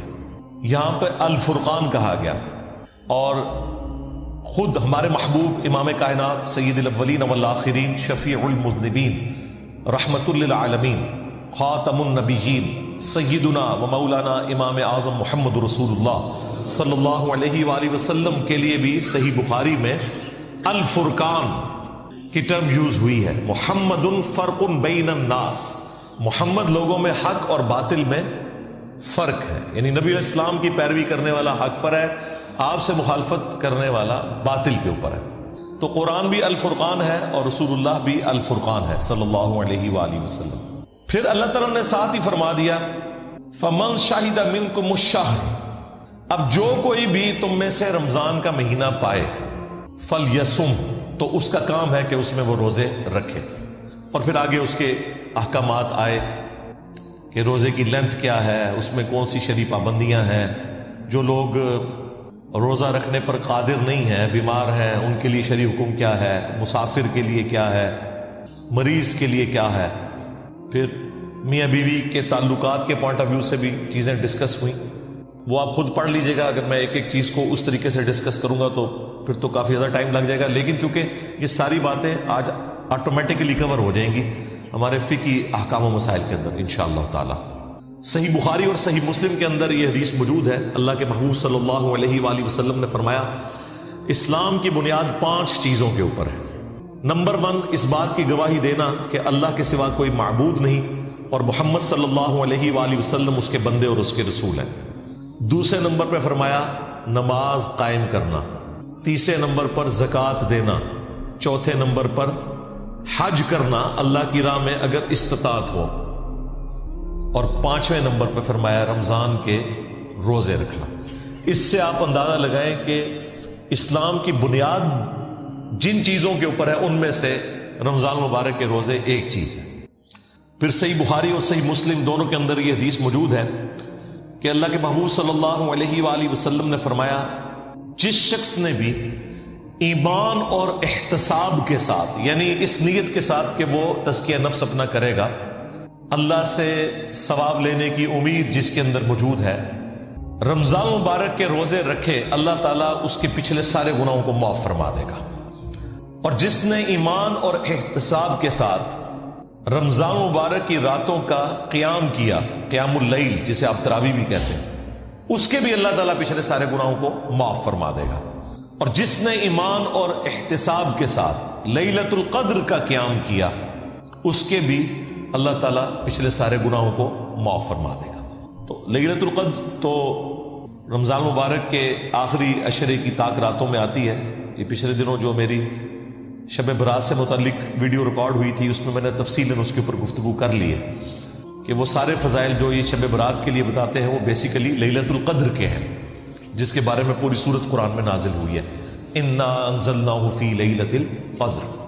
ایک اور حدیث ہے صحیح بخاری اور صحیح مسلم کے اندر کہ اللہ کے محبوب صلی اللہ علیہ وآلہ وسلم نے فرمایا کہ جب رمضان مبارک کا مہینہ آتا ہے تو اللہ تعالیٰ جنت اور رحمت کے دروازوں کو کھول دیتا ہے اور جہنم کے یعنی دوزخ کے دروازوں کو بند فرما دیتا ہے، اور سرکش جو شیاطین ہیں انہیں جکڑ دیا جاتا ہے. سارے شیاطین نہیں قید ہوتے، سارے قید ہوں تو آپ کو جمعہ پڑھانے کے لیے کون آئے؟ سارے نہیں قید ہوتے، ظاہر ہے یہ تو سلسلہ برل اوورال ایک ماحول بن جاتا ہے نیکی کا کہ سرکش شیاطین کو قید کر دیا جاتا ہے. باقی جو انسان کے ساتھ نفس لگا ہوا ہے، جو انسانوں میں شیاطین ہے، وہ تو اسی طریقے سے گھوم پھر رہے ہوتے ہیں، لیکن پھر بھی رمضان میں دیکھیں شیاطین قید ہونے کا یہ فائدہ آپ دیکھیں کہ رمضان نشریات میں سارے اکٹھے بیٹھے ہوتے ہیں، آگے پیچھے نہیں اکٹھے ہوتے، اور وہاں پہ افطاریاں بھی اکٹھی کرتے ہیں، اور جو تھوڑا سا شیطان اندر باقی ہوتا ہے نا، وہ انہیں مجبور کرتا ہے کہ جب نماز کا وقت آتا ہے تو سب لوگ اپنی اپنی علیحدہ علیحدہ نماز پڑھتے ہیں، یا اپنے مدارس میں جا کے ایک دوسرے کے پیچھے نہیں پڑھتے، اگر کوئی پڑھ بھی لے غلطی سے تو بعد میں لوٹاتے ہیں۔ ایک اور حدیث ہے صحیح بخاری اور صحیح مسلم کے اندر کہ اللہ کے محبوب صلی اللہ علیہ وآلہ وسلم نے فرمایا کہ جنت کے 8 دروازے ہیں، ان میں سے ایک دروازہ ایسا ہے جس کا نام ہے الریان، اور یہ خالصتاً ان لوگوں کے لیے ہے جو رمضان مبارک کے روزوں کا اہتمام کرتے تھے۔ یعنی رمضان مبارک کی اللہ کے نزدیک یہ اہمیت ہے کہ ایک اسپیشل دروازہ ہی روزہ داروں کے لیے اللہ تعالیٰ نے جنت کا مخصوص کر دیا۔ اللہم اجعلنا منہم، اللہ تعالیٰ ہمیں ان میں شامل فرمائے، آمین۔ پھر ایک اور حدیث ہے بڑی رکت انگیز، بخاری اور مسلم دونوں میں ہے، کہ رمضان مبارک کا مہینہ وہ ہے جس میں اللہ تعالیٰ نیکیوں کا جو ثواب ہے وہ 700 گنا تک بڑھا دیتا ہے۔ پھر اللہ کے محبوب علیہ السلام نے فرمایا کہ رمضان مبارک کا مہینہ وہ مہینہ ہے کہ جس میں جو شخص روزے رکھتا ہے اس کے لیے اللہ تعالیٰ کی طرف سے یہ پیغام ہے کہ روزہ خاص میرے لیے ہے اور میں ہی اس کی جزا دوں گا، اور ایک روایت میں آیا کہ میں ہی اس کی جزا ہوں، یعنی خود اللہ جزا ہے اس کی۔ اور وہ اسی حدیث میں آگے الفاظ موجود ہیں کہ روزہ دار کو 2 خوشیاں نصیب ہوتی ہیں، ایک دنیا میں جب وہ افطار کرتا ہے، ظاہر ایک آزمائش ختم ہوئی، اور ایک جنت میں جب وہ اپنے رب سے ملاقات کرے گا، وہ اس کی الٹیمیٹ خوشی ہوگی۔ دنیا میں بھی ہم نے ایک روزہ رکھا ہوا ہے جس کا افطار کا وقت جو ہے وہ آخرت ہے، یعنی دنیا میں اللہ تعالیٰ نے جو حرام کاموں سے روکا ہوا ہے، اگرچہ ان کے اندر اٹریکشن ہے، وہ ساری کی ساری نفسانی خواہشات کی تکمیل جنت میں ہونے والی ہے، تو وہاں پہ جا کے یہ روزہ کھل جائے گا انشاءاللہ تعالی۔ پھر اسی حدیث کے اندر موجود ہے کہ اللہ تعالیٰ کو روزہ دار کی منہ کی جو سمیل ہے، بدبو ہے، وہ کستوری سے بڑھ کر محبوب ہے، یعنی کہ میری وجہ سے یہ سب کچھ کر رہا ہے۔ پھر اسی حدیث کے اندر الفاظ ہیں کہ نبی علیہ السلام نے فرمایا کہ اللہ تعالیٰ فرماتا ہے میرے بندے نے میری وجہ سے کھانا پینا اور خواہشات کو ترک کیا ہے، اس چیز کو یعنی اللہ تعالیٰ اپنے لیے خوشی کے طور پر ایکسپٹ کرتا ہے کہ میرے بندے نے میرے لیے اتنی بڑی قربانی کی ہے۔ پھر نبی علیہ السلام نے ساتھ فرمایا کہ روزہ دار کے لیے روزہ ایک ڈھال ہے، فحش اور گناہ کے کاموں سے بچو، اور اگر کوئی تم سے روزے میں جھگڑنے کی کوشش کرے تو اس سے جھگڑا نہ کرو، اور بس اتنا کہہ دو کہ میں روزے سے، تاکہ اگلے بندے کو بھی شرم آ جائے۔ ویسے بھی روزے کی حالت میں انسان کا دل ہی کو نہیں کرتا لڑنے کو، خصوصاً عصر سے لے کے مغرب تک، اس وقت تو کسی کی آواز بھی اچھی نہیں لگتی۔ تو ایک نیچرل ایک پریکٹس بھی ہوتی ہے، بھوک کی وجہ سے انسان کو، جو بھوکے لوگ ہیں جن کے لیے 2 وقت کی روٹی ایشو ہے، ان کا بھی احساس پیدا ہوتا ہے، اور شکر کے جذبات بھی پیدا ہوتے ہیں کہ اگر پوری زندگی اس طرح گزارنی پڑے تو کتنی مشکل ہو، اللہ تعالیٰ نے اپنی نعمتوں سے ہمیں نوازا ہے الحمدللہ۔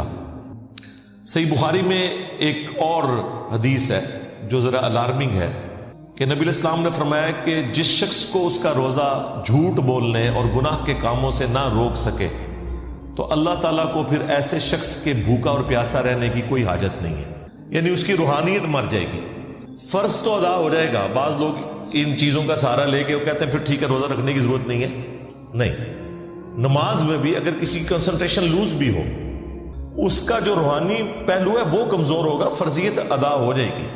اسی طریقے سے روزے میں بھی وہ فرضیت جو ہے کھانے پینے سے اور شہوات سے رکنا، جو اصل ہے روزے کی، وہ ایک فرض کے طور پر تو ادا ہو جائے گا، لیکن جو اس کی روحانی برکات ملنی تھی وہ پھر حاصل نہیں ہو سکے گی، اس کی طرف اشارہ ہے۔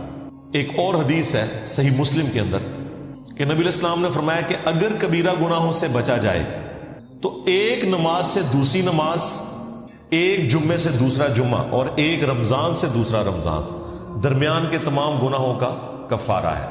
لیکن اگر کبیرہ گناہوں سے بچا جائے, اب یہ نہیں ہو سکتا ایک شخص جمعہ پڑھے اور پھر اگلا جمعہ پڑھے اور بیچ کے ساری نمازیں معاف ہو جائیں, نہیں. یا ایک رمضان میں مسجد میں آئے جس طرح اکثریت کرتی ہے, پھر اگلے رمضان میں داخل ہو. تو نبی علیہ السلام نے ساتھ ہی فرمایا کہ اگر کبیرہ گناہ اس نے نہ کیے تو باقی گناہ تو معاف ہو جائیں گے اعمال کی برکت سے, لیکن کبیرہ گناہ جو ہے وہ صرف توبہ سے معاف ہوتے ہیں. یہ ذہن میں رکھیے گا, کبیرہ گناہ آٹومیٹکلی نیکیاں کرنے سے معاف نہیں ہوتے. کبیرہ گناہ کون سے ہیں؟ سب سے کبیرہ گناہ شرک, جھوٹ بولنا, وعدہ خلافی کرنا, غیبت کرنا, چغلی کھانا, جادو کرنا, ماں باپ کی نافرمانی, قتل ناحق. یہ سارے بڑے بڑے جتنے گناہ ہمارے علم میں, یہ سب کے سب کبیرہ گناہ ہے. یہ تو نہ نمازیں پڑھنے سے معاف ہوں گے, نہ جمعہ پڑھنے سے معاف ہوں گے, اور نہ ہی یہ روزہ رکھنے سے معاف ہوں گے, بلکہ یہ معاف ہوں گے جب کوئی شخص توبہ کرے گا. پھر وہ معاف ایسے ہوں گے کہ سورۃ الفرقان میں اللہ تعالیٰ نے فرمایا 3 بڑے گناہوں کا ذکر کیا آیت نمبر 69 میں. شرک جو کائنات کا سب سے بڑا گناہ ہے, قتل ناحق جو حقوق العباد میں سب سے بڑا گناہ ہے, اور تیسرا بدکاری. ان 3 گناہوں کا ذکر کر کے اگلی آیت میں فرمایا 70 نمبر میں کہ اگر کوئی ان گناہوں سے بھی توبہ کر لے سچے دل سے تو نہ صرف ہم اس کے گناہوں کو معاف کر دیں گے بلکہ اس کے گناہوں کو نیکیوں سے بدل دیں گے. اللہ اکبر کبیرا والحمد للہ کثیرا وسبحان اللہ بکرۃ واصیلا. لہذا اللہ تعالیٰ سے کسی نے کٹی نہیں کبھی کرنی. ہاں یہ ذہن میں رکھیے گا. دیکھیں میرا کتنا اگریسو سٹائل ہے, میری آپ قرآن کلاسز دیکھیں تو آپ کو پھر پتہ چلتا ہے کہ اللہ تعالیٰ اپنے معاملات میں کتنا سخت ہے. اس کے باوجود ہم نے کبھی اس چیز کی ترغیب نہیں دلائی کہ کوئی شخص اللہ تعالیٰ سے اتنا ڈر جائے کہ وہ پھر یہ ڈیسائیڈ کر لے کہ ٹھیک ہے جی پھر مجھے کوئی نیکی کرنے کی ضرورت ہی نہیں ہے جب اللہ تعالیٰ اتنا سخت ہے. نہیں, سختی اس لیے بیان کی جاتی ہے کہ آپ اللہ تعالیٰ کی ہستی کے اعتبار سے بے فکرے نہ ہو جائیں.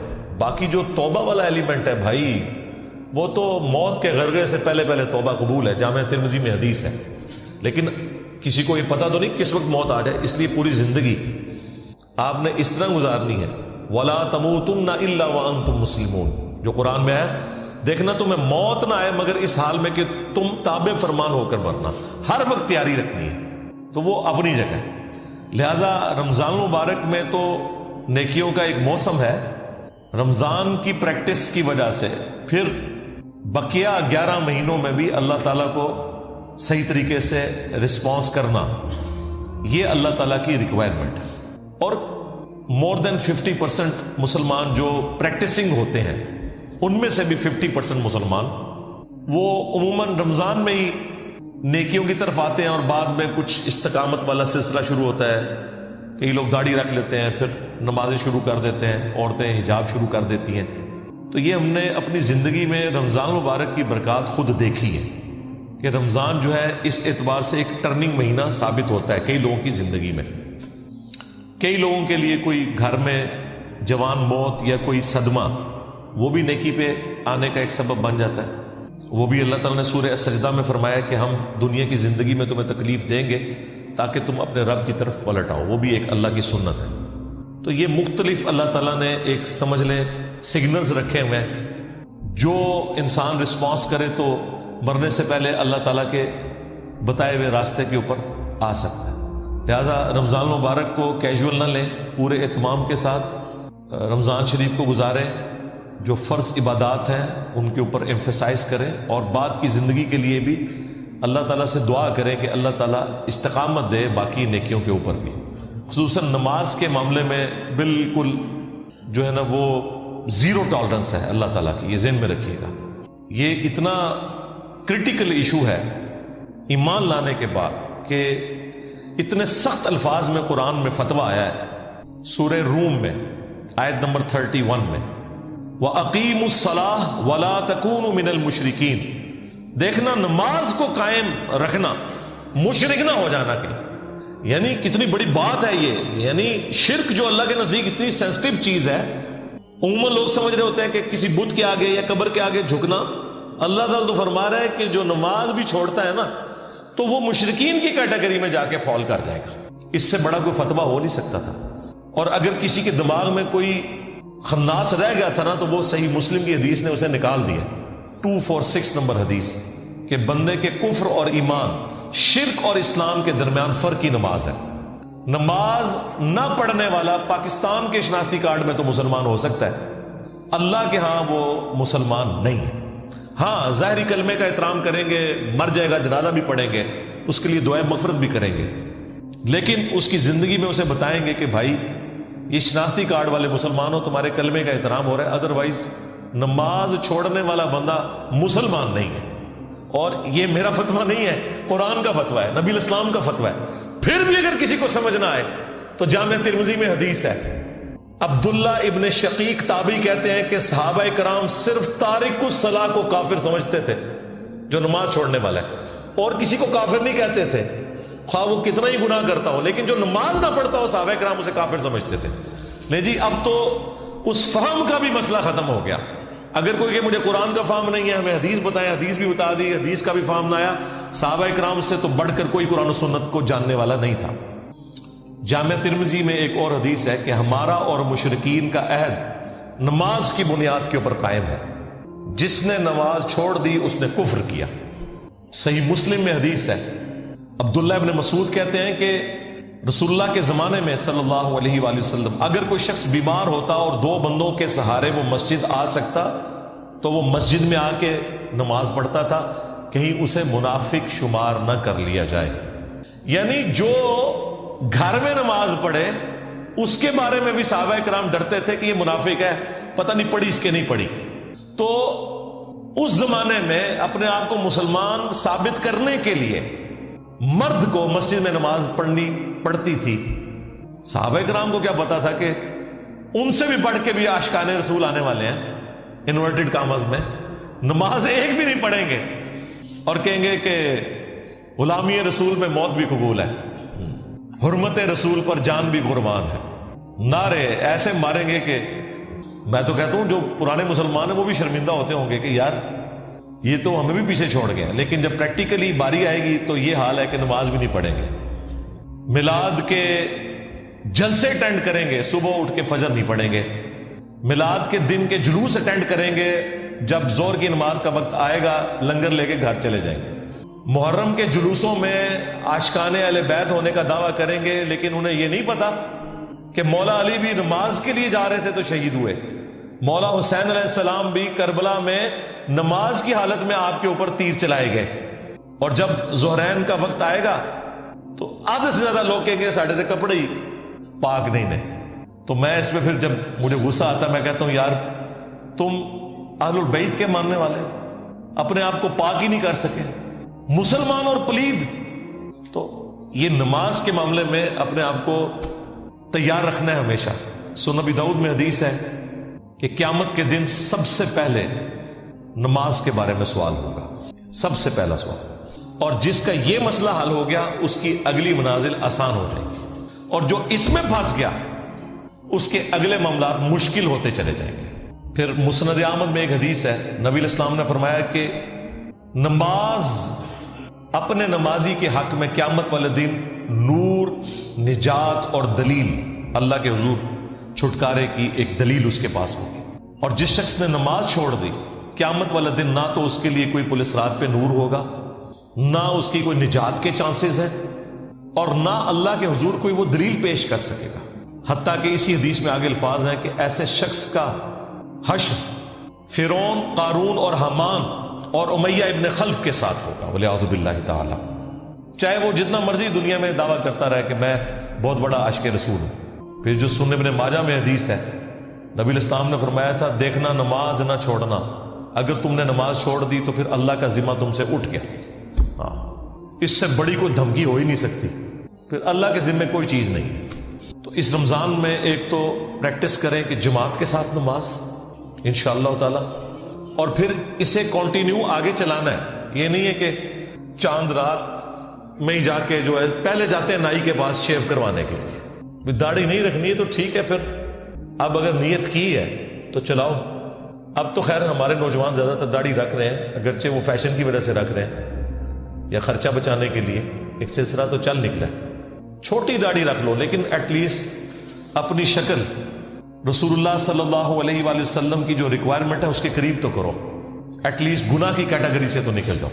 ٹھیک ہے بڑی نہیں رکھنی کوئی مسئلہ نہیں, لیکن ایٹ لیسٹ اتنی داڑھی ہو کہ ایک مرد اور عورت کا فرق نظر آئے. تو اللہ کی وعید کم از کم. زکوٰۃ رمضان میں ہی دینی چاہیے. رمضان میں زکوٰۃ ادا کرنے کا ثواب زیادہ, بالکل زیادہ ہے. وہ تو احادیث میں ہے نا کہ 70 گنا تک بڑھا دیا جاتا ہے. نوافل کا ثواب فرض کے برابر ہو جاتا ہے, فرض کا 70 گنا بڑھا دیا جاتا ہے. اور دوسرا حساب و کتاب رکھنا بھی آسان ہے, کیونکہ آپ کے اوپر زکوٰۃ سولر ایئرز کے اعتبار سے نہیں, لیونر ایئرز کے اعتبار سے ہے. اور آلموسٹ 36 سال کے بعد 1 سال کا فرق نکل آئے گا. ہاں, کیونکہ چاند کا سال 355 دنوں کا ہوتا ہے اور جو سولر ایئر ہے وہ 365 دنوں کا ہوتا ہے. تو ویسے ضروری نہیں آپ رمضان میں دیں, آپ زکوٰۃ ایڈوانس بھی دے سکتے ہیں, کسی بھی مہینے میں دیں, پورے سال میں ڈیوائیڈ کر کے دیں, وہ آپ کی مرضی ہے. لیکن حساب ضرور رمضان میں لگا لیا کریں, کیونکہ سال میں ایک دن تو ایسا ہونا چاہیے جس دن آپ بیٹھ کے حساب کریں. مثلا ابھی میری وائف کہہ رہی تھی کہ اس سال ہماری زکوٰۃ ڈبل بن جائے گی, کیونکہ پچھلے سال 1,05,000 روپے تولا تھا, اب 2 لاکھ روپے تولا سونا ہو چکا ہے. تو اب حساب تو لگانا ہے نا ہم نے. حساب نہیں لگاؤں گا تو میں بس بغیر حساب نہیں دینا رہوں گا. اور یہ اصل وجہ یہی ہے غربت کی پاکستان جیسے ملک کے اندر, کہ زکوٰۃ کا سسٹم اسٹیبلش نہیں ہے. لوگ بغیر حساب کے ہی زکوٰۃ دے رہے ہوتے ہیں, اور وہ بغیر حساب کے اس لیے دیتے ہیں کہ حساب لگائیں گے تو زکوٰۃ کروڑوں میں بنے گی, بغیر حساب کے تو ایک افطاری کروانی ہوگی 2 لاکھ روپے دے کے. اور جی اسی حساب نہیں رکھی دا تے کاروبار حساب لا کے کر دیو. اتنے تے کہندے ہو اگر 360 روپے بل بنے نا, بلکہ 365 روپے, اور کوئی 360 دے, کہندے نہیں 5 پہلے رکھو, 360 بعد ہی لانگا, اتلے 5 پہلے دیو. تو جدو زکوٰۃ دی واری ہے حساب نہیں لائی دا. پاکستان میں لاکھوں لوگ ہیں ایسے جن کے پاس اربوں روپے ہے. 100 میں 2.5 روپے دینا بڑا آسان ہے, لاکھ کے پیچھے سال کا 2,500 دینا بھی آسان ہے, لیکن کروڑ کے پیچھے سال کا 2.5 لاکھ دینا, اور ارب کے پیچھے سال کا 2.5 کروڑ نکالنا, ہر سال نکالنا, وہ ارب ہی کٹنا شروع ہو جائے گا سرکار.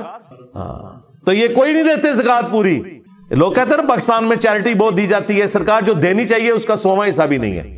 ٹیکس تو آپ دیکھ لیں چوری کرتے ہی کرتے ہیں, زکوٰۃ بھی کوئی نہیں دیتے. کم علمی کی وجہ سے ماضی میں مال کی زکوٰۃ نہ نکال سکے, ٹھیک ہے توبہ کر لے اور پرانے سالوں کا حساب لگائیں, جتنا آپ آسانی سے نکال سکتے ہیں وہ نکال دیں, اور باقی کے لیے اللہ سے توبہ کر لیں اور آئندہ کے لیے اپنے معاملات کو درست کر لیں. روزوں کا تسلسل برقرار رکھنے کے لیے عورتیں حیض روکنے کے لیے میڈیسن استعمال کرتی ہیں. بالکل کرنا چاہیے, ہم تو کہتے ہیں کریں. عمرے کے دنوں میں بھی ایسی میڈیسن یوز کریں. یہ نہیں ہے کہ پوری ساتھ آپ کے ساتھ ٹیم گئی ہوئی ہے اور آپ کے ساتھ یہ معاملہ بن جائے تو وہ خام خواہ لوگ پھر آزمائش میں پڑ جاتے ہیں. ویسے تو حج کا جو پیکج ہے نا وہ تو انہوں نے 40 دن کا رکھا ہوتا ہے کہ سپوز اگر کسی عورت کو مینسز آ بھی جائیں تب بھی وہ طواف وداع جو اس نے کرنا ہوتا ہے نا, وہ اتنا آپشن اویلیبل ہوتا ہے. یہ نہیں کرتے کہ وہ فوراً ہی آپ کو مدینہ شریف لے جاتے ہیں, نہیں. لیکن جو جاتے ہی 5-6 دنوں کے لیے ہیں تو انہیں میڈیسن ضرور یوز کرنی چاہیے, چاہے وہ عمرے کے لیے جائے چاہے اس کے لیے, اچھی بات ہے, کوئی مسئلہ نہیں. سعودی عرب میں 29-30 روزے کرنے کے بعد پاکستان عید کرنے آنا ہو تو پاکستان کے مطابق روزے رکھے جائیں گے. اگر تو 30 کی گنتی پوری ہو چکی ہے تو چاند کا مہینہ بخاری مسلم میں ہے, یا 29 کا ہوگا یا 30 کا, پھر تو پاکستان میں آپ روزہ نہیں رکھیں گے. یعنی آپ نے سعودیہ میں 30 روزے پورے کیے اور آپ ادھر پہنچ گئے اور پاکستان ابھی روزہ چل رہا تھا, تو اب آپ روزہ نہیں رکھیں گے, کیونکہ 31واں روزہ نہیں ہوتا رمضان کا. لیکن اس دن آپ اعلانیہ کھائیں پیئیں گے بھی نہیں, اور نہ آپ عید منائیں گے, کیونکہ عید آپ نے یہاں کے مطابق منانی ہے. وہ مسلم شریف میں حدیث ہے نا کہ ایک قافلہ آیا تھا شام سے, تو ابن عباس نے ان سے جب پوچھا تو شام میں مدینہ شریف سے ایک دن پہلے چاند نکلا ہوا تھا, تو انہوں نے کہا تم وہاں سے آئے ہو تو اب یہاں پہنچے ہو تو یہاں کے مطابق معاملات کو لے کے چلو گے, رہ گئے وہ لوگ وہ اپنے چاند کو دیکھیں گے. ٹھیک ہو گیا جی. البتہ آپ یہاں آئے, سعودیہ میں 29 روزے رکھے تھے, یہاں آپ آئے یہاں 29واں چل رہا تھا, اور چانس بھی ہے کہ 29 ہوں گے, لیکن آپ وہ روزہ رکھیں گے کیونکہ 30 تک تو ہے نا روزے, وہ آپ نے رکھنا ہے, لیکن 30 سے زیادہ نہیں رکھ سکتے. لوہے یا اسٹیل کی انگوٹھی مدد کے لیے پہننا, مدد کیا مطلب, کسی کو مارنے کے لیے ہوگی, ظاہر ہے انگوٹھی تو کسی کو کچھ نہیں دے سکتی. ہاں جی. جنت کا یاقوت ہے حجر اسود, ترمذی میں آیا, اور بخاری مسلم میں ہے. حضرت عمر کہتے ہیں تو ایک پتھر ہے, نہ کسی کو نفع دے سکتا ہے نہ نقصان. اگر جنت کا یاقوت کسی کو نفع نقصان نہیں دے سکتا تو اس دنیا کا یاقوت کیا کرے گا کسی کا؟ نہیں پہن سکتے جی لوہے کی انگوٹھی, صرف چاندی کی مرد پہنے گا. مرحوم والد کے لیے سب سے اچھا صدقہ جاریہ بتا دیں. کسی غریب بچے کی تعلیم کا خرچہ اٹھا لیں, یہ سب سے بہترین صدقہ جاریہ ہے. بہن بھائیوں میں کوئی غریب ہے اس کو سپورٹ کریں, رشتہ داروں میں کوئی غریب ہے اسے سپورٹ کریں. میں آن لائن کام کرتا ہوں, 80 سے 90% حلال ہے. اس کی پروموٹنگ کے لیے ہم عورتوں کی تشہیر کرتے ہیں. عورتوں کی تشہیر تو نہیں آپ کریں گے, باقی آپ کے سوال کاٹے ہوئے انہوں نے, وہ شاید اس قابل نہیں ہوں گے. دوسری پرچیوں پہ ہیں آج آلریڈی نہیں گزر چکے. قبر جنت کا باغ اور دوزخ کا گڑھا بن جاتی ہے, تو ایک ہی قبر مختلف لوگ دفن ہوتے ہیں. اور بھائی یہ برزخ کا معاملہ ہے, سورہ المومنون آیت نمبر 100. یہ اس فزیکل ورلڈ سے تعلق نہیں رکھتی. مسلم شریف میں حدیث ہے جہاں لوگ قرآن کے مجلس کے لیے جمع ہوتے ہیں, فرشتے انہیں ڈھانپ لیتے ہیں. تو کتنے ہیں فرشتے, ڈیٹیکٹ کرو. یہ آخرت کی زندگی ہے, اس کا دنیا سے تعلق نہیں, یہ فزیکل ورلڈ سے تعلق ہی نہیں رکھتی. کیا ہمارا سارا رزق لکھ دیا گیا ہے؟ اگر لکھ دیا گیا ہے تو ہم دعا کیوں مانگتے ہیں؟ دعا کا تعلق رزق مانگنے یا نعمتیں مانگنے سے نہیں ہے. دعا اوبلیگیٹری ہے ایک عابد کے اوپر, ایک غلام کے اوپر, کہ وہ اپنے رب سے مانگے. قرآن میں ہے جو دعا نہیں مانگتا اللہ اس سے ناراض ہوتا ہے. جس طرح 5 وقت نماز پڑھنا فرض ہے نا, اس طرح اللہ سے مانگنا ضروری ہے. اور تقدیر میں یہ بھی لکھا ہوا ہے کہ جب مجھ سے مانگے گا میں اس کی فلاں چیز مصیبت ٹال دوں گا, فلاں چیز اسے عطا کر دوں گا. یہ بھی لکھا ہوا ہے تقدیر میں. بخاری مسلم میں حدیث ہے جو یہ چاہے کہ اس کا رزق بڑھا دیا جائے اور اس کی عمر میں برکت ہو, وہ اپنے رشتہ داروں کے ساتھ حسن سلوک کرے. اور ایسے مال کیوں ہیں جن سے رزق میں, وہ تو بس بتا دیے. تقدیر کا معاملہ دعا سے نہ بھی جڑا ہوا ہو, دعا ویسے ہی کرنا ضروری ہے. ایک نیک ترین امیر آدمی اور ایک غریب آدمی کی آخرت میں کیا فرق ہوگا؟ عام آدمی کو تو چھوڑ دیں. مسلم شریف میں آیا کہ جو غریب صحابہ ہے نا, وہ امیر صحابہ سے بھی 40 سال پہلے جنت میں چلے جائیں گے, کیونکہ قیامت کا دن 50,000 سال کا دن ہے. تو آج بھی اس سے بھی بڑا ڈفرنس ہے. کیا آج کسی کے گھر اولاد ہونا اس شخص کو آزمائش میں ڈالنا نہیں؟ جی قرآن میں لکھا ہے تمہاری اولاد میں اور تمہاری بیویوں میں اور مال میں تمہارے لیے آزمائش ہے. جی تو اسی سے ہی آپ کو ٹیسٹ کیا جانا ہے. یہ تو نہیں ہے کہ آپ اس معاملے کو لے کے نہیں چلیں گے آگے. یہ تو اسی طریقے سے آپ کمرہ امتحان سے اٹھ کے بھاگ جائیں خالی پیپر دے کے تو فیل ہو جائیں گے. پیپر تو دینا پڑے گا.